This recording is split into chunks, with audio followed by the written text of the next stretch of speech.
It seems like the British Empire is upset about this one, but one has to wonder. I mean, maybe America's next. We used to be part of the empire.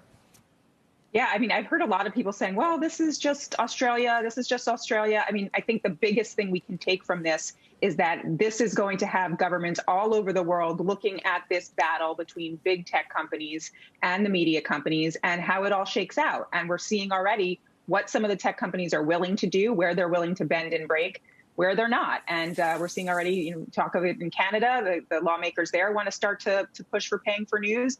So, yeah, the biggest mistake I think we can think of right now is just this is a localized thing. So there was this long-standing position on the internet that information wants to be free, links, there's no real value in that. But I think we've learned over time, whether it's at Google, where the whole foundation of their value chain is in links and being able to rank them, or it's at Facebook, where, you're getting a look at a thumbnail image, you're getting a headline from a reputable organization. Once that's circulating on Facebook, no question that news content has value. So maybe it's worth asking, why don't they want to pay even for circulating a link? Yeah, I mean, I think actually what we're seeing in Australia, the blackout, I mean, what is Facebook without news, right? It's what it was originally. I mean, the thing is called the news feed. So if you don't have news there, you basically just got what Facebook was originally. And I think just, you can look at a lot of the issues around social media that we've seen in the last number of years, and it sort of leads to a lot of this. I mean, one, the business model, the ad-supported business model of these is part of this, right? The reluctance, there are in some cases rev shares between the media companies or Facebook and the media companies, but in most cases there aren't, right? There's just the links. And the big question around this is, what constitutes content? Is it a link? Is it a summary? Is it a full article? And we have examples on the other side, right, of a full article, a full piece of content. And when you see the big tech companies paying for that, you've got Apple paying publishers and Apple News for content.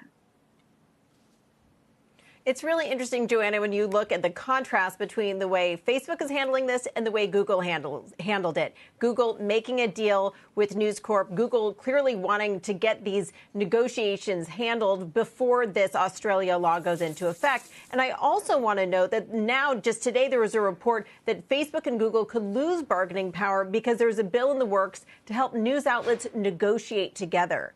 With Google taking this approach, with news outlets maybe getting collective bargaining power, how does this all play out ultimately?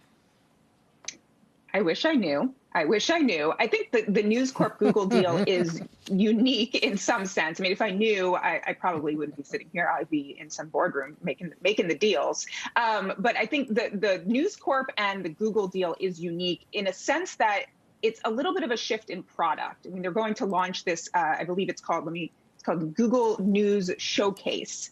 And it's sort of a shift in product. It's not just going to be Google News, but a display of premium news. And that's what a big part of this deal is about, that they're going to pay News Corp to promote that content in there. And there's a share in there. Again, not too dissimilar to what we've seen with other news and tech partnerships. So I think we're going to see more of that, more of these big tech companies creating news products, premium news products, where they can justify, we're going to pay for this type of content, but we're not going to pay for a small blogger who has a website, right? And the small blogger who has a website makes the argument, hey, you know what?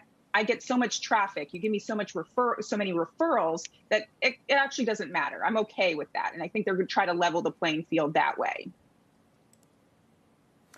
Joanna, I wonder if it sounds almost like the discussion revolving around paying or getting a share of app revenue. And that is, yeah, we're going to throw you a couple of peanuts, but we're going to keep the lion's share for ourselves. I mean, do you see those two policy shifts happening along parallel tracks? I do, but I think like one of the big things that, again, I bring it back to the ad-supported revenue model, right? This is part of that, right? We've seen other media companies right now, or smaller media companies like Substack, like Patreon. They're developing different business models about that content, the share between the company and the creator. So I think that there's just going to be a rethink here about what that all looks like. Shepard Smith here. Thanks for watching CNBC on YouTube.